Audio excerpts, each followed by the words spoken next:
Sorry,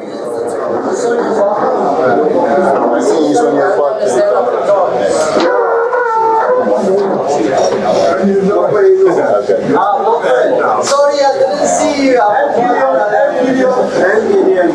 And Gideon. Okay, so we'll stay on English. We're just waiting 4 more minutes for the people that comes at right on time. But I will just start with some of the talks along. First, thank everybody for coming. It was really a spur of the moment, if we can call it, that this happened when I spoke to Stefan. But it was really, it is, the Bible says, number one, we overcame him by the blood of the Lamb and the word of our testimony. So we've got Stefan. Vic's going to introduce him. I will introduce CBMC just now, but I just want to thank you for coming, and I believe it's an appointment today. Everybody's got an appointment today, and the Holy Spirit is here. He's got an appointment of each of us because we are all part of the body, and the Holy Spirit speaks to each of us differently because He's made us each unique. So while we wait for others, I think if Susanna must rather stand here. For those who don't know CBMC, I just quickly want to introduce CBMC. Who doesn't know what CBMC stands for? So, CBMC is an organization that started in 1929 in the US, when America was going through the Big Depression, and then the Christian businessmen got together. And they started having communion and praying together and building the businesses up. And since then, they built this organization where they disciple each other, because the Bible says we need to get together as a body, to uplift each other, to pray for each other, and to walk with each other. You know the story about Joe Black and the 6 bricks. Does everybody know that story? Is there anybody who doesn't know the story? Is there anybody that don't know the 6 brick story? There's a few. I'll tell you one day. No, I'm joking. So you've got a lot of brothers around you. Basically, what the 6 bricks mean is that you must have brothers around you that you mentor, that mentor you, and that walk life with you, because we are a body of Christ. We are not an individual of Christ. That doesn't exist. So He put the body together. There's hand, feet, but I'll post the video of Joe Black where he explains. Come sit here. Yes. The organization started, and then they started discipleship. They started discipleship under each other, and they started discipleship under business people. And then they started discipleship under unsaved business people. Because what does the Bible say? The Bible says it's not God's will that anybody will go lost. And God can do it, but He won't do it without us. So He has called us to be the hand and feet and to be the disciples, because He wants to co-labor.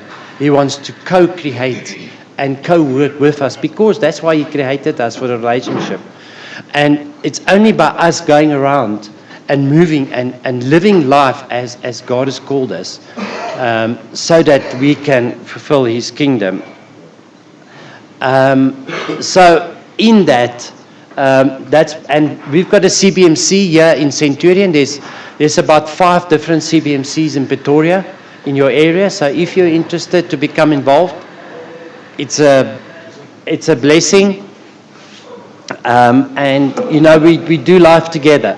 But this morning is not about us, but I just wanted to explain what we do and how we get together. I'm going to introduce Victor now, who's going to introduce Stefan. Daar's stof hier, kom sit hier. Kom, sit hier. So, Vic, you're on a word. Thank you very much for coming. Just before. So what's going to happen is once Stefan has finished talking to us, we're going to order breakfast, and then we're going to just fellowship together after eat, but we're looking forward. Before, can I open a prayer for us? Father, we so thankful that we can come together as a group of men just to praise you and worship you and thank you for what you've done for each of us. We give you the glory and the honor and the praise. Holy Spirit, we just want to come and calm down, and we just want to come and submit ourselves to you. We say, Holy Spirit, have your way this morning in each of our hearts. Holy Spirit, we surrender to you, and we declare full dependence on you, Holy Spirit. Thank you for this time, and we thank you that you are here. In Jesus' name, amen. Good morning, everyone. It's a wonderful privilege to stand here this morning and to welcome each one of you. We are today here with Stefan, and Fully for Jesus is honored to host this event and have Stefan present his testimony with us. So just briefly, Fully for Jesus is a ministry which holds men's camps, ladies' camps all over the country. Also we had camps in England, up in Scotland, and it's a camp where your life changes. You see, a woman, you will never find a woman that's a little bit pregnant. A woman is either pregnant or she's not pregnant. So you live of voluit vir die Here of you los it. You either live fully for Jesus or you leave it. And there's a couple of scriptures. In Daniel 5 verse 27 it says, you've been weighed and found too light. And then there's one in Openbaring which says, jy moet vurig vir die Here wees. You can't be half. So we are really privileged to have Stefan here today. So Stefan, in short, he's a very successful businessman today. He's got himself involved in health. You'll hear his testimony. Under his guidance, I lost 22 kilograms in 4 months. So those of you that feel this morning you want to speak to Stefan afterwards, please do that. The Lord has really raised him in a phenomenal way. So at that note, I would like to say, Stefan, thank you so much for being here this morning. And I pray that the Holy Spirit will minister to each one of you as we sit here this morning. And it's going to be my prayer that you allow the Holy Spirit. You see, one can come to an event like this and be a spectator and say, well, you know what, I'm here. I'm just going to listen to what he said. Or you can come with an expectation and say, Lord, I hear what is being said today. Lord Jesus, change me to be what you want me to be. So that's my prayer this morning, that each one of you will really out of your heart just surrender this morning and say, Lord, I'm here, but change me. Give me more of you and take more of me. So this is a live broadcast, and I trust the Lord that as this broadcast goes over the world, that people's lives will be changed immensely by the power of the Holy Spirit. Stefan, thank you very much. Let's give Stefan a hand.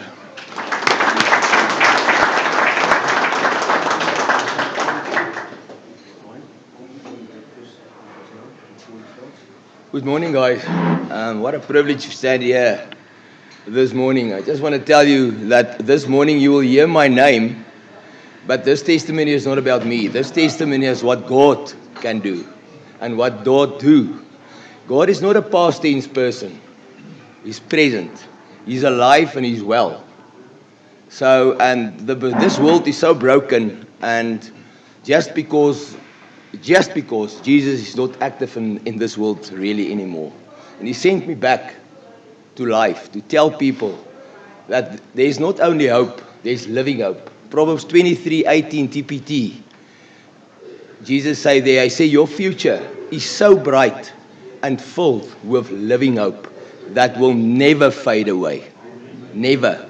The way that it ended was for me, it take me captive. As He say, it's not only a living hope, it's in Him that will never fade away.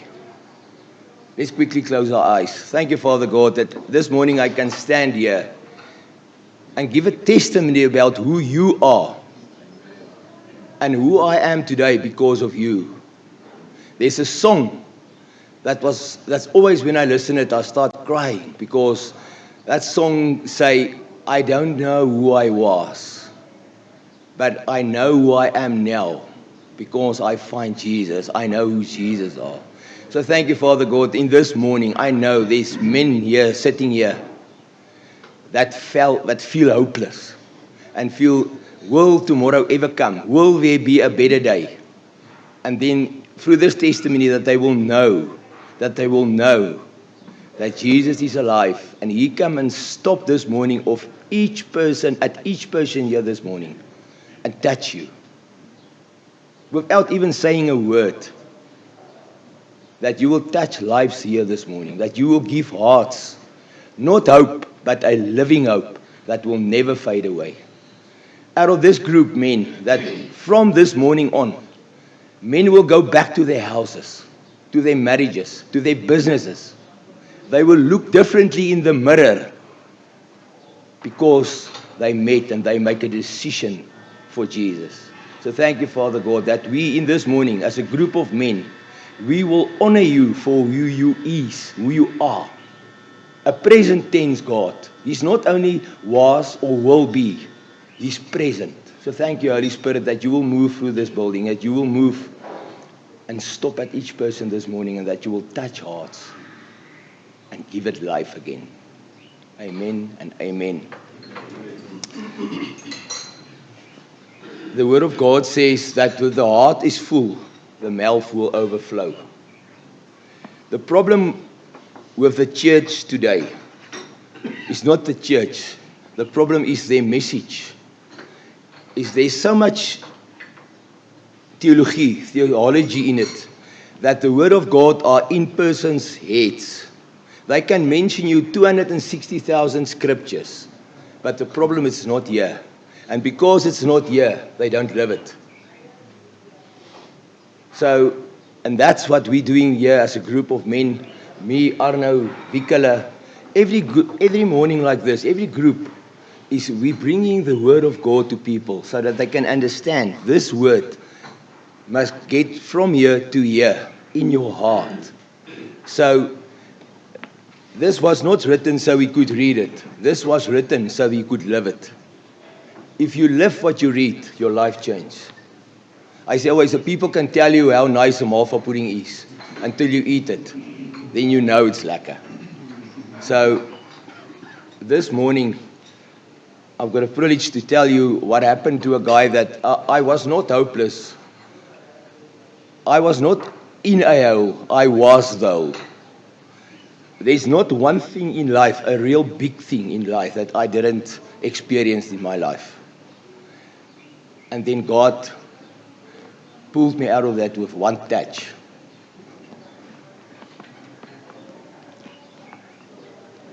This morning you will see tears flow, but not because there's any brokenness here anymore.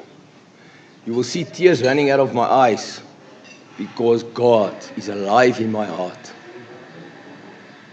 I say always, to be a man, you don't, if you drive a bakkie and you stand and urinate, that's not a man. That doesn't tell you you're a man. To be a man is a man that will stand up in his identity, that can say sorry, that can listen to people, and to serve. We're here to serve, not to be served. Jesus came to earth 33 years to serve. And that, the day I went back to my house, I said to God, God, what must I go do there? What must I tell the people? And you will hear in my testimony what He said to me and how He changed lives. All right.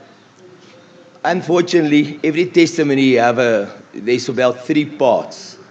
And I'm at a place where I almost don't want to talk about the broken part. But if you don't talk about the broken part, the testimony can't be big. Because if you can't explain in which black hole you were, then people won't really understand where you are today.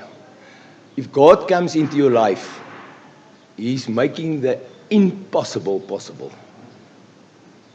So I was a pastor's son. I'm still a pastor's son. Grew up in the church. I know a lot about Jesus, but I didn't know Him. After school, life started to happen with me. I was very fortunate in the business world. God blessed me, and everything went well. I was very well in sports. I did well there, and in my third or seventh big provincial game, I broke my shoulder, and my sport ended there, all sports. And then from there on, suddenly, my life, my vision, who I am, was a little bit lost. I married after a few years after that, and then I had a son and a daughter, and everything went well with me. I didn't serve the Lord, but I know about Him. I went to church like 90% of Christians. I sat there, but I was there as a doornail, as you say. But I was not in an active relationship with Jesus Christ. Jesus Christ was for me a man in a book. He was like almost a past tense story that I'm reading there. And as I say, God say that is a book full of life. It's not a past tense book. It's a book of wonders and a book of testimonies. So, and I was standing one day on my farm and my phone rang, and my wife said to me, I drove over Bowen. My son was 5 years old at that time, and 5 days later he was dead. And suddenly my whole world collapsed. 6 months after that, I dived my daughter dead out of the swimming pool. That's a testimony on its own. About 3 weeks after that, I had a phone call that said everything that I worked for was gone. It was a big money thing. Your money went out through the receiver of revenues, but there was a lot of corruption, and in 7 months, I lost my life. I was divorced. I hadn't a cent on my name. I was just broken. And I just went into the world. I started to cross and go and hunt and do my stuff, but I was so dead in myself.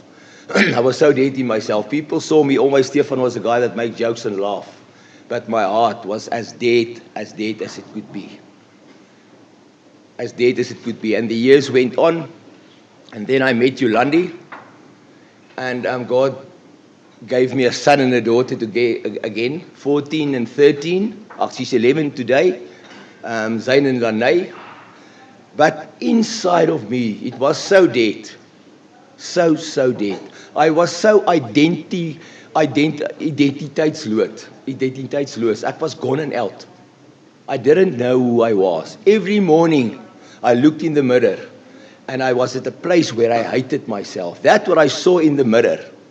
Was for me like, you looked at yourself and wonder, who are this person I'm looking at? There's no identity, there was no direction. I stood up in the morning out of my bed, and I woke up, and you go on, and there's just nothing. How can you love somebody if you don't love yourself? It's impossible. So if you sit at a place here this morning and your marriage is gone, and you struggle, you think the problem is your wife, go look in the mirror for a while, and just say, Jesus Christ, what is my part in this? Because it's so easy to look around you and try to find the problems in other people, and then sometimes the problem is in the mirror. And when you get to that, and you see who you are, and you can fall like David on your knees, and you fell on your face, and you say, I won't stand up here until I meet you, until something in my life changes. But in any case, COVID came, but my life was just directionless. My marriage again went into a spiral of downwards because, as I said, you want to love, you want to give, but you haven't got it yourself. My heart was crying out for love every day. I felt I didn't belong somewhere. And then my marriage just spiraled down and down and down. And after COVID, one day, me and my wife sat together and said, listen, I want a divorce. I looked her in the eyes and I said, I don't know how to be a husband. I don't know how to be a man that can love you. And we were divorced. And then me and Brandy and Coke were in a relationship 24/7. Suddenly, that peace and joy that I was looking for I was looking for it in a wrong thing. And that's what happened in life. Instead of running to Jesus, I was running to Richelieu and Coke Light. And I was cutting off my French. I was standing in isolation completely. I didn't want to speak to everybody, any person. I started to pick up weight. The day when they picked me up in my house dead, I weighed 181 kgs. I weigh 97 today. That's what happened when there's no identity and no peace and joy in your heart. You went and you go for relief and you try to find it in everything, because we created with a God vacuum in our lives when we're born. And that must be filled with something. And if Jesus Christ don't fill that vacuum in your life, you will be on your feet dead. There won't be anything. You haven't got a voice. You haven't got joy. You haven't got peace. There will be nothing in your life. And I know there's guys sitting here today that even if you sit here, you are completely dead inside. The sun comes up.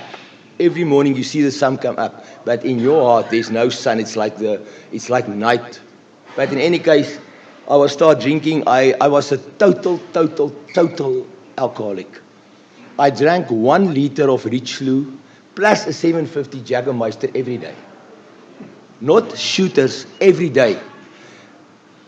The day the people get me in my house and pick me up there, my wife said to me, the black that was working for me, he's working 12 years for me, he said, in my house, there was over 37 1 liters of brandy. The big black dustbin outside was full. I couldn't even get drunk anymore. That's why I started to mix drinks, because I was so dead. I said, I wanted to kill myself, but at that point of time, you don't get a thick enough rope to hang a 181 per kilogram person. Some of my friends bought my hunting vehicles, and I was locking myself up in my house, and I was in this jail between my ears. I had no conversation except with the one in the mirror. I felt like it doesn't matter what you did in your life, and I was so hopeless. There was nothing in my life. Nothing. You can be at such a bad place in your life when hell is even for you an outcome. I just wanted to come out of this world. I just want to get rid of this. And Satan feed me, and he feed my mind. And then one morning, I stood up, my brandy and Coke, it was 7:30 in the morning, my brandy and Coke was already half. I didn't drink brandy and Coke, I didn't drink Coke and brandy, I drink brandy and Coke. I just topped up the brandy with Coke. But in any case, I stood up and I want to go to my kitchen. And in front of my TV, it was standing on the right-hand side. I felt my night need. That's the only thing I could remember, my night need popped in. And there was nothing. One of my friends in Potch Boats, that's the only person I spoke to on WhatsApp. And if my wife phoned me about my kids, that's the only calls that I answered. I cut off everybody in my life. Everybody. And then Boats phoned Yolandi and said, Yolandi, there's a big problem. Stefan's phone is on. He was 3 days last on WhatsApp.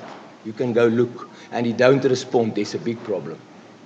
And then Yolandi said she must go to my house. But in her heart, she exactly knew that what she's going to get. And then she went to my house, saw my light of my sitting room on, and when she get in there,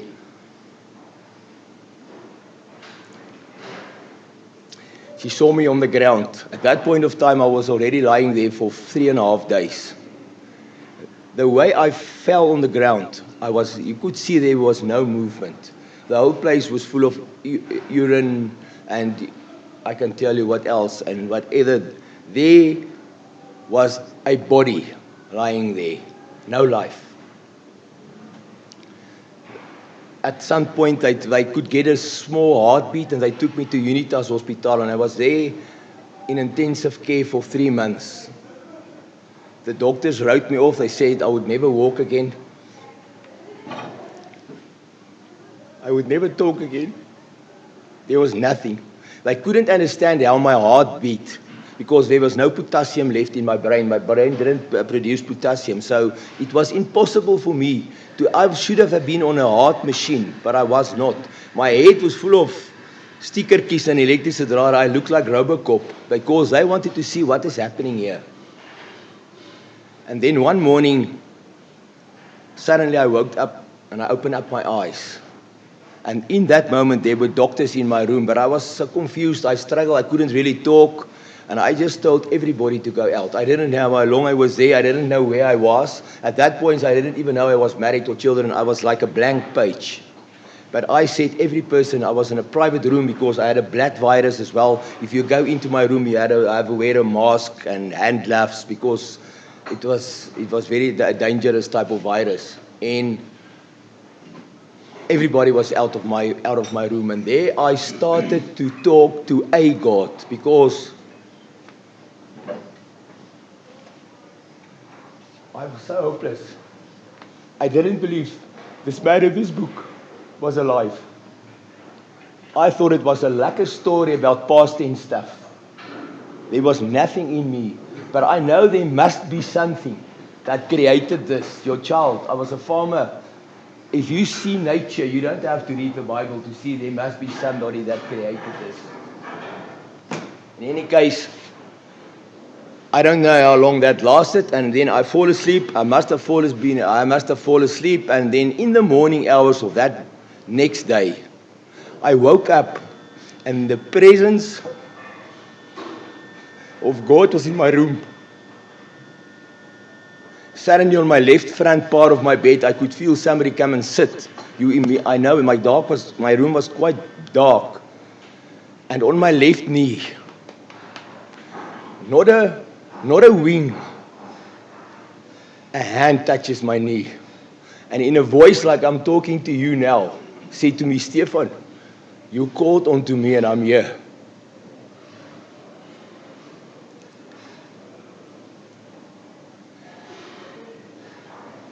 And there was long conversations, and what I wanted to do, that laugh that we read in the Bible that will blow your mind away, I experienced that.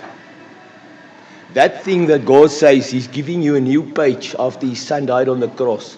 He see us every day like a blank, clean place, no matter what we did or what we're doing. I wanted to, like Petrus, I wanted to, sorry Jesus and who and what, and he just put his hand on my face and said to me, you haven't got a past, I'm here to give you a future. But I'm going to need you to make a choice today. There's many people in the Bible that met Jesus, but they didn't make a choice after that to start have a relationship with Him. They met Him and He just went.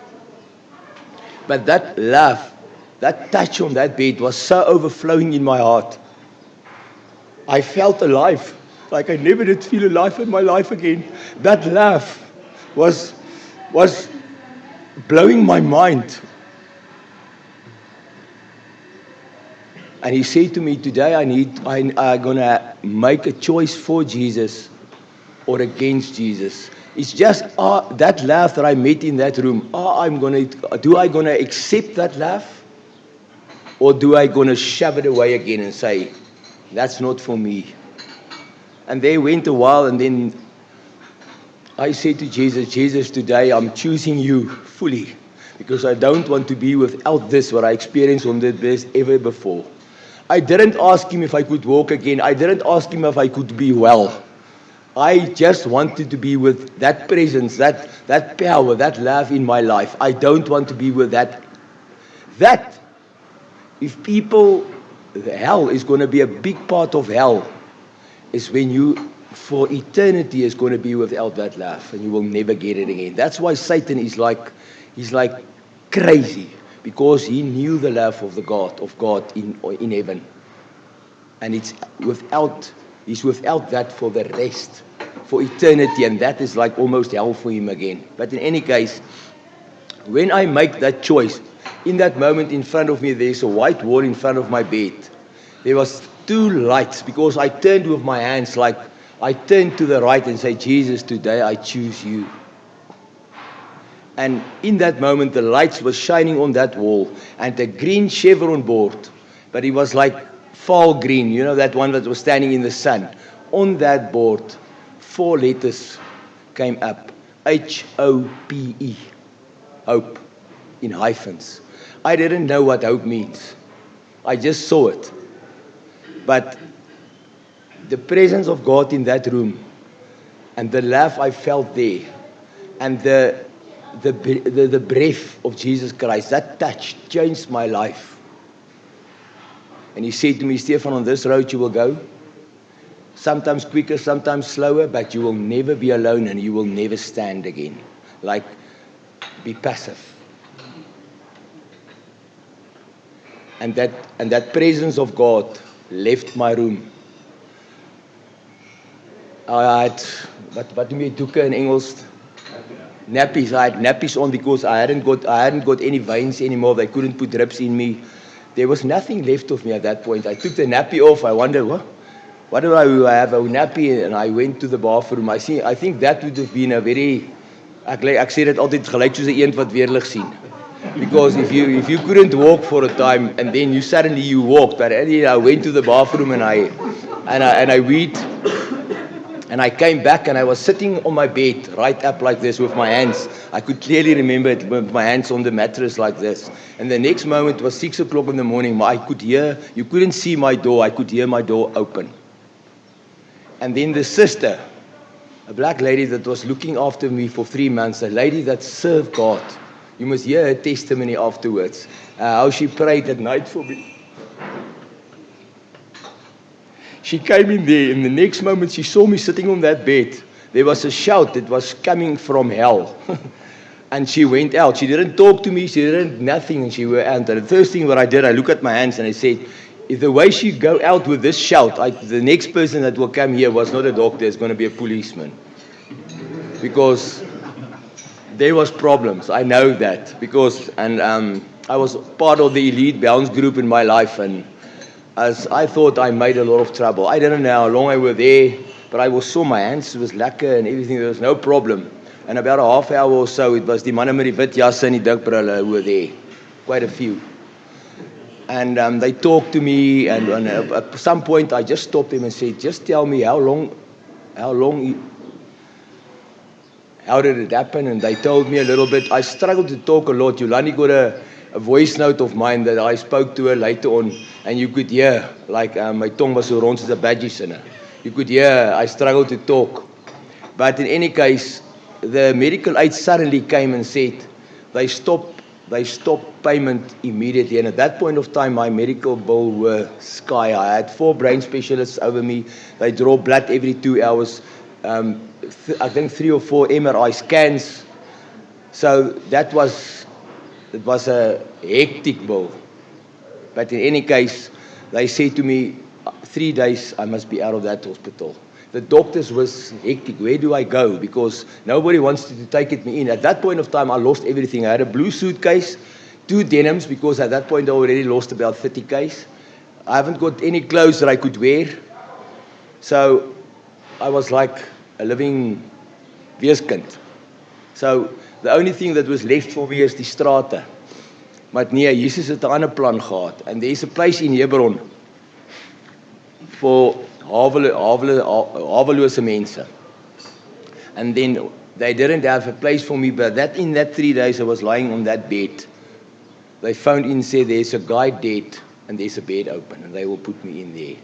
They took me there, and in any case, I was there. I was quite nog, ek het met krikke geloop. But 3 days later, a guy that the doctor said I would never walk and talk again, I walked out of that hospital. In any case, I went to Hebron, and at Hebron, if you go there, you will see Hebron is not a honeymoon couple place. There's nothing. It's God is there, but I had a bed and a small cupboard, a blue suitcase that got a few holes in, 2 pairs of shoes, and that's what I had on 53 years old. I had nothing. But listen, I didn't ask for anything. I just thanked God that is part of my life, that He is my life.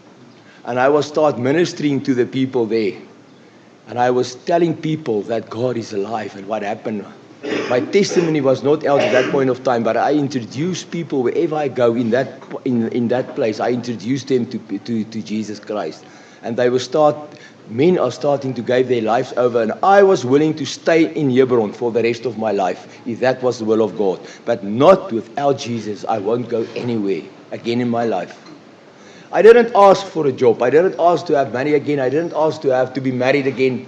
I was seeking Jesus Christ. I was in a relationship with him 24/7 because I know He's alive. And as I stand and talking to you here, the Holy Spirit is walking in you. He's not a dove. He's not a wind. He's a person. He's part of Jesus Christ. He's part of God. He's the grace part of God. That's why God sent Him to earth. He's the grace part of God. He's not a convictor. He's a convincer. He's a friend.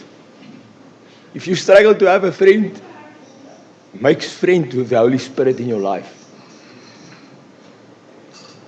But in any case, I was there, and then a friend phoned me after a while. He said, "You want to give me a job?" Matthias Oosthuizen. And then I didn't answer him for 2 weeks. I said I couldn't answer him until I get the green light from Jesus Christ that I could leave this place. After a while, he phoned Pierre and said, "Pierre, wat gaan aan met Stefan? What's wrong with him? I give him a chance to get out of Hebron." And Pierre answered him and said, "Stefan won't go out here until God shows he must go."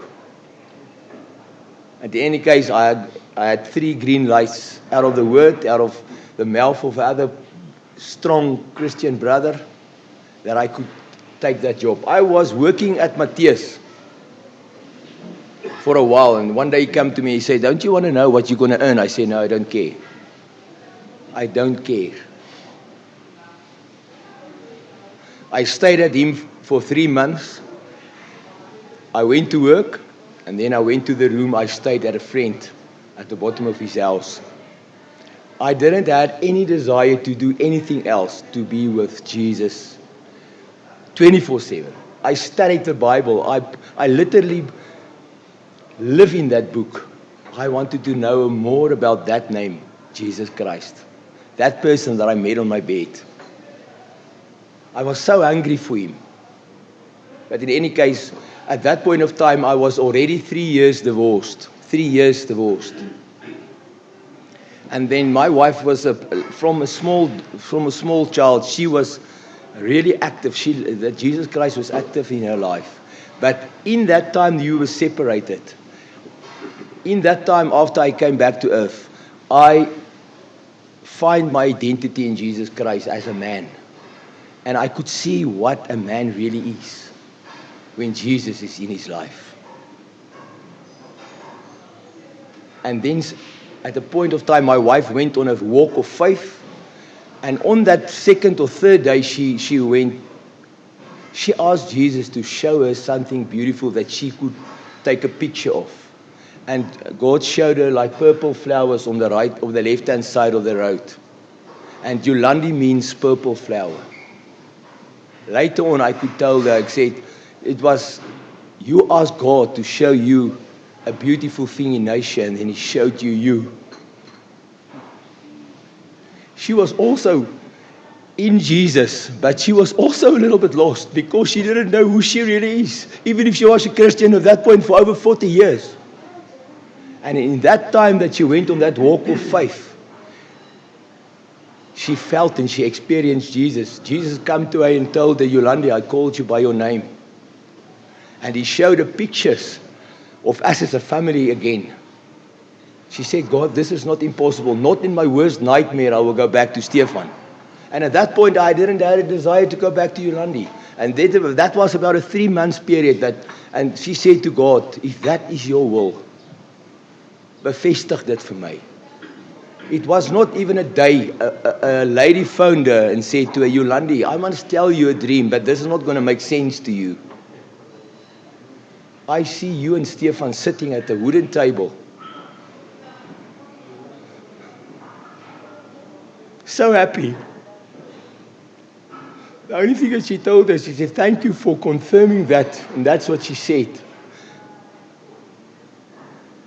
And after quite a while after that, she phoned me one day and said, Stefan, I want to see you, I want to talk to you about something. And I said, no, that's all right.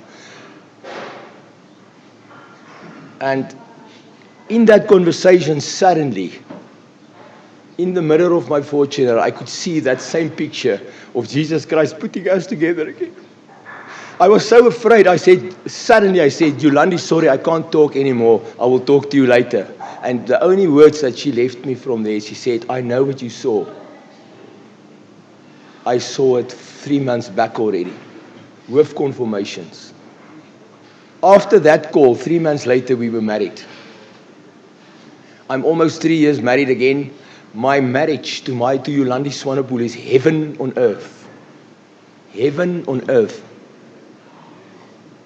Because she got her identity in Jesus Christ. She knows who she is as a woman. She understands that I'm not her life. I'm a life partner, but I'm not her life. Jesus Christ is her life. She knows who she is as a woman to strengthen and supports me. It's not a problem for my wife to submit to me because she's submitting to Jesus Christ. And I know, as I'm standing here today, I know who I am in Jesus Christ. For the first time in my life, I know who Stefan Swanepoel is. I know it's a privilege to be alive. I know what my identity is, and I know what I'm doing here. Is to tell people that Jesus is the King of my life. But if you're in a real relationship with Jesus Christ, you don't even have to tell it to people. They can experience it, they can see it, they can feel it. Maybe you come to a place, you will sit in a restaurant and you will see there's a guy on the opposite table. Without talking to him, you know that guy is a child of God. Because the presence that's in him, spirits are connected. Daar's 'n vers in die Bybel wat hy sê, ons gees, my gees en sy gees getuig saam. But in any case, we married again, and God changed my whole life. That part in the Bible where He said, seek me and everything else. Here stand a living example. Everything else. And then there's also a nice part that say, even stuff that you didn't pray for, even stuff that you didn't know, will come to you. I didn't make a decision for Jesus on that bed to get stuff. I made a decision that I wanted that love that I felt in that moment in my bed, in that room that day. The grace of God. I didn't even call out to Him. I called out to a God. But there is only one God. And that God is Jesus Christ. The Father, Son, and the Holy Spirit. 3 but 1. And He sent me back to earth. I'm alive today. I'm in I'm Living Hope Ministries and Health. That's my full-time job. I wanted to go. I had a big diesel company and I wanted to try that again, but I know I was called to give the word, to give this message of hope, living hope to people, to tell them that Jesus is not a man in a book. He's alive. And He's here this morning. And He is focusing on men in the world today. Because men are so lost and broken.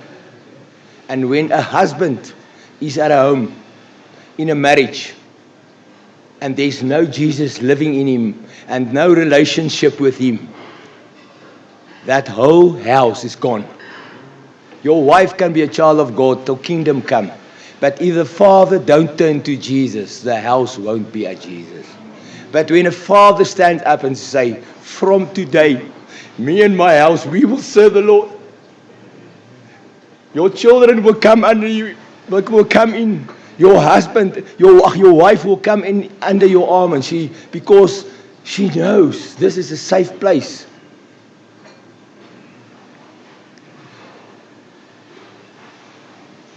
So guys, I could have met Jesus on that bed, and I could have stand up there and just went on like I did. But there must be a day in your life where you say, I'm so gone. I'm so gatvol. I'm so gebreek. Party ouens is op pad soontoe, but some guys are there already. But that's why I'm standing here today, to tell you Jesus Christ is saying it to you through a man with a testimony of brokenness, hopelessness, that Jesus, with one touch, can change your life. He can do it this morning. So if you're sitting here as a husband, or as a man, or as a young boy, and say, I struggle to find my identity. I'm in school. I'm in the university. Maybe you served the Lord 40 years. I want to ask you this morning, when last did you experience Him? Are you in a relationship with Him? When I talk to couples coming into my office, I ask them sometimes, do you still love each other? And they will say, yes. Ten spyte van al hierdie gewambo jambo, we still love each other. And then I ask them the second question, when last did you experience the love? Or is it only words and WhatsApps? I love you, my wife. But when you get to the house, ons trap op hulle, soos vloerlappe. Want jy voel self soos 'n vloerlap. But when Jesus is the King of your life, you go back to your house and you want to serve your house. The day I went back to my house, I was in my fortune and I said, Jesus Christ, I could see the health part was not in there. I said, Jesus, what must I go do at home? And a voice came to me and said, Stefan, gaan huis toe en hou jou back. I said, Jesus, if it was you speaking to me, you said, ek sal my lippe snoer, al hierdie heilige woordjies. Tell me again. I say, go home and keep your mouth, hou jou back, en wys jou huis vir Jesus. Mornings like this, you stand up and say, I'm going to tell my house, everything is going to change. 2 weeks later, your wife asks you, don't go to a group's men anymore because you're even worse than you was. Because we won't and we can't do it without Him. The decision to invite Jesus in your life is only the beginning of the road of relationship. You don't have to be perfect. You just have to be honest and say, Jesus Christ, I haven't got a clue how this is going to work. The day He was calling me for ministry, I said, Jesus, how do I going to get money? I still had a major medical account to pay and my children and all that. And He said to me, Stefan, the only thing I want from you is an honest answer to say, yes, Lord, I will go. I will show you and I will provide. Until today you do. So my testimony is of healing, of meeting Jesus in person. One morning I asked Him in my morning hours, in my inner room time, I asked Him, Jesus, what's with the angel? He said to me, angels don't have hands. The only marks in heaven is the marks in His hands. But even that marks will be gone one day, because Jesus Christ came in on a donkey on earth. But when we see Him again, He's going to be on a white horse. He will come back as a king because He's a king. And we can live like kings on this earth if you accept Him in your life. He died on the cross so that the relationship could be corrected between men and God. But then He came out of the grave so that we can live fully free. Don't think you must live under the circumstances of finances, health, fear. That's not of Him. I say we will reign on earth, except over men. But we will reign. Dis tyd manne, laat ons opstaan en sê Jesus, dis tyd dat jy jouself begin liefkry. Daar's 'n verskil tussen self-love en ek aanbid myself. Maar jy moet jouself begin liefkry, brother.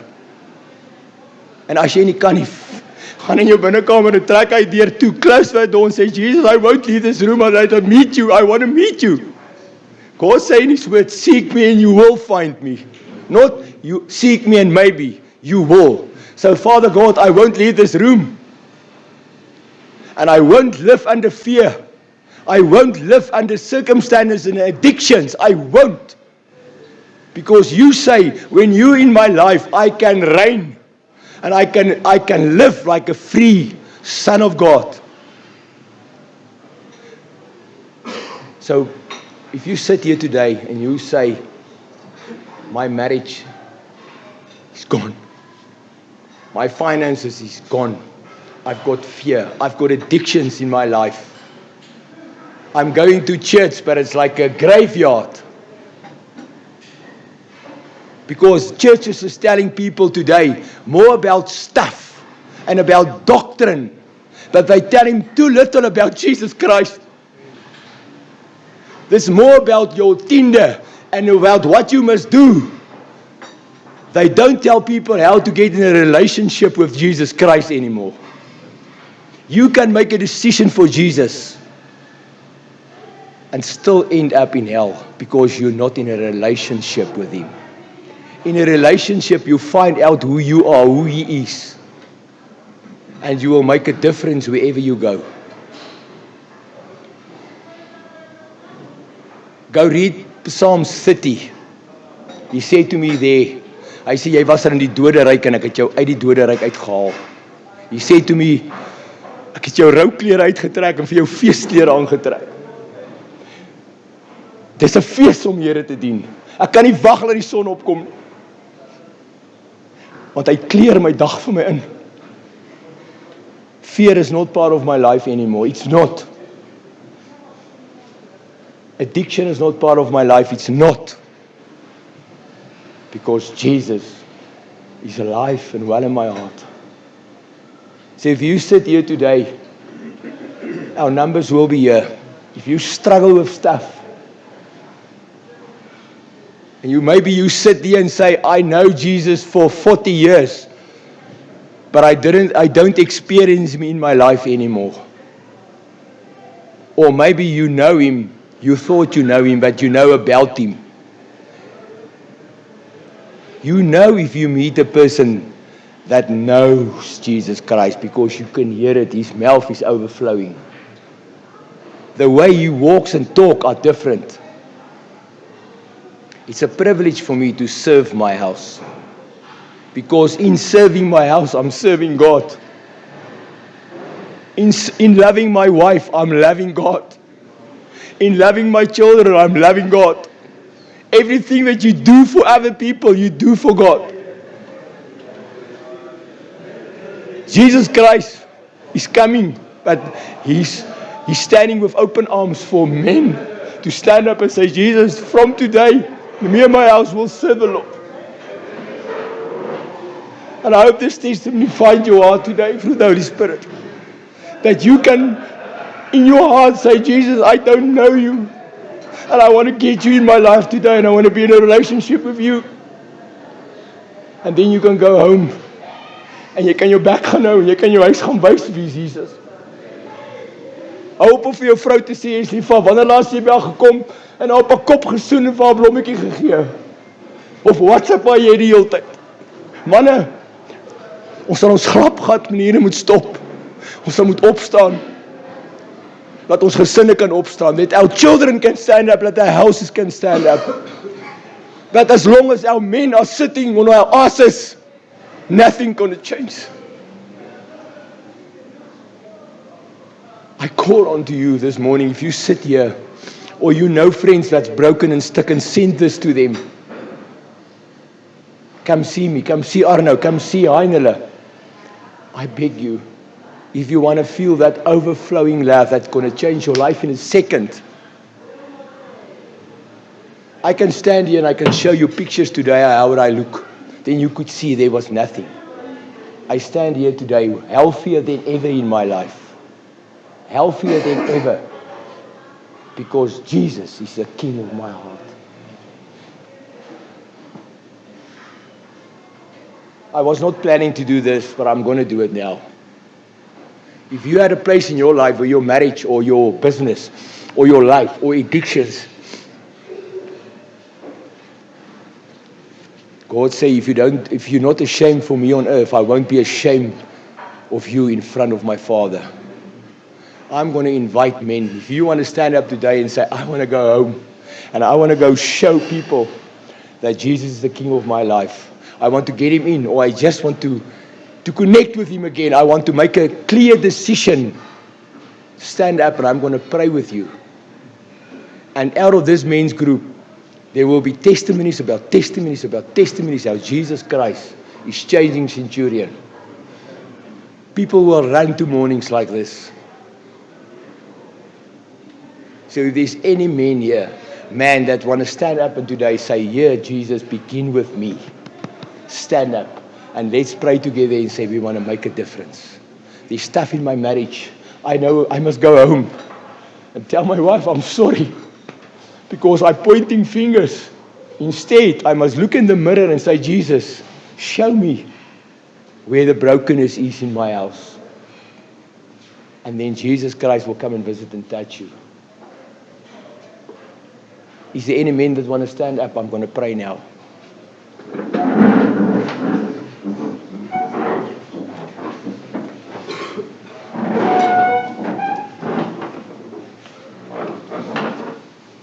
Thank you, Father God. We as a group of men standing in front of you this morning.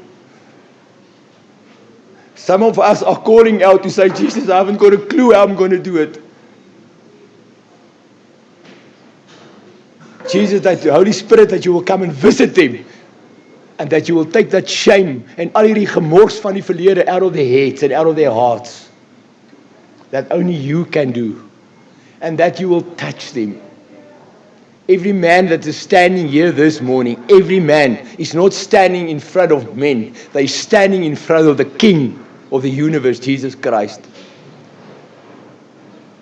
And you standing here this morning with open arms. You were hanging on a cross, paying for our sins with open hands, open arms. But today you stand with open arms in heaven, like a king because you are. But still a king that got a heart of love, love, love. And that you will come and visit every man that is standing here. Dreams, visions, prophecies. And then the centurion will start to change because a small group of men were standing up one morning and say, today I make a decision for Jesus. But it's not going to be only a decision, it's going to be a relationship, Father God. And in that relationship, marriages, houses, businesses, health will change. This building will be too small for this group of men Fridays. Testimonies every week. Men that stood up this morning, that's standing in front of you this morning, that will have testimonies that will shake the world. Thank you, Father God, for this privilege this morning to represent you here. And to tell people, you are not just hope, you are a living hope that will never fade away. We honor you and we love you, Father God. We honor you and we love you. Amen and amen. Thank you, Stefan.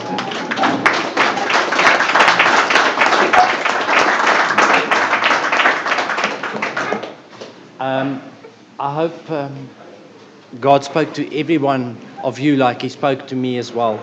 And thanks, Stefan, for being faithful and for bringing the word. I want to encourage you, don't let this morning go past. If you made a decision today, whatever it is in your life that you need to bring to the altar, don't hesitate. There's brothers here. Please, don't hesitate. If you want to contact any of us, my number, you've got my number, you've got Stefan, whoever. There's brothers here that you know that's walking a road of God. Don't wait for tomorrow. Because it's not about us, it's about Jesus, because He's the restorer of everything.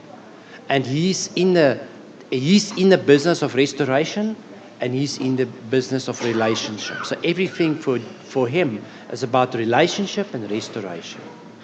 Don't let today go past, because Jesus wants to walk with you, wants to co-walk with you, co-create with you.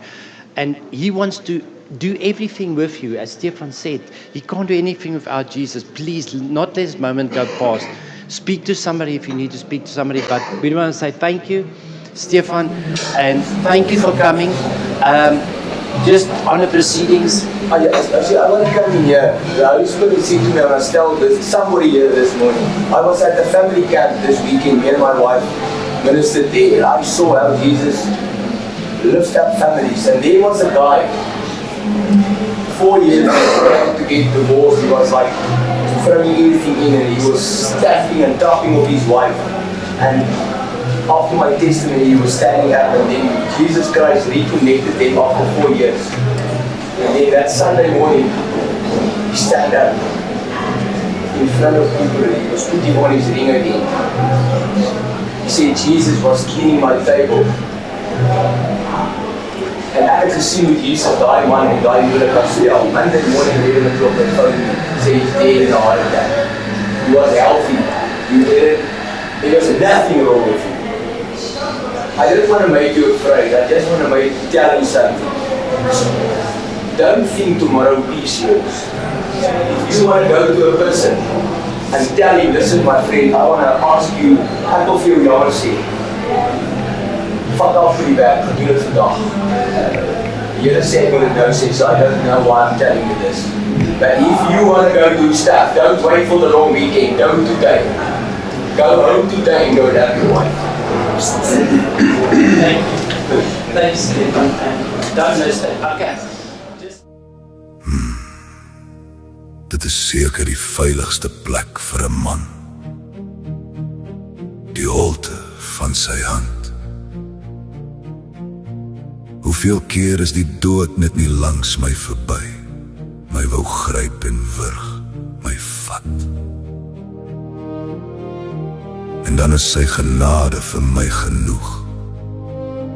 Niet elke môre soos die dou op die gras.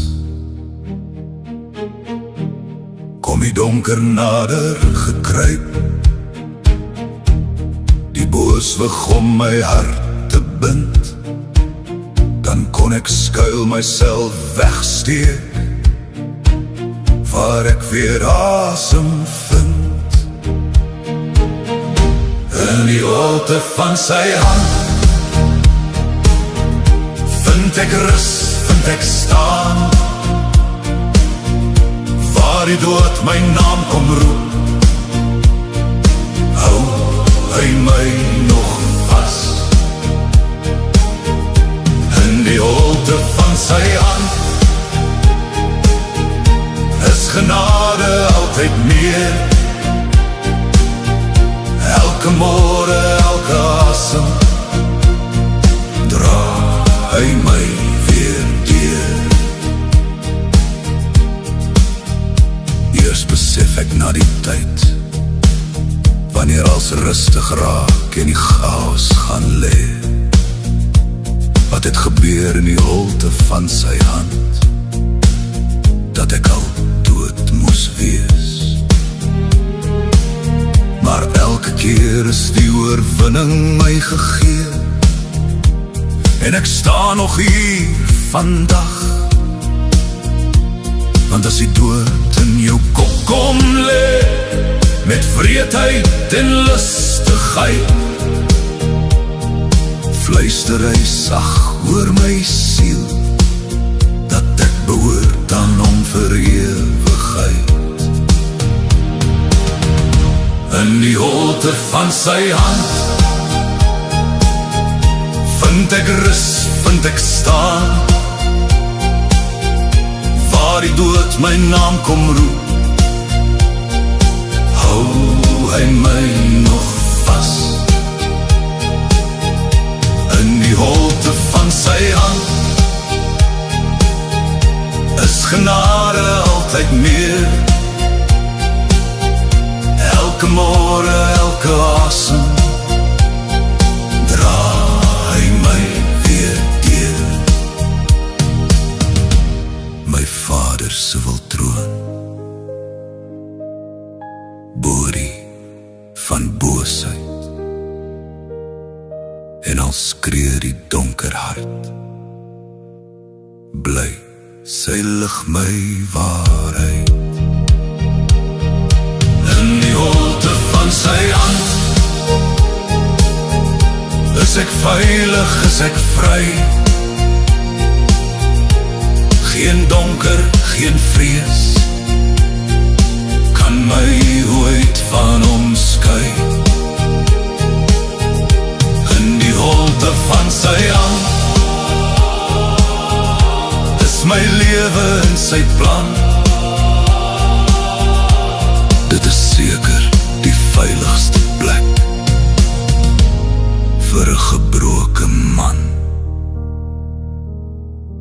Sy genade is niet elke môre en ek is veilig in die holte van sy hand.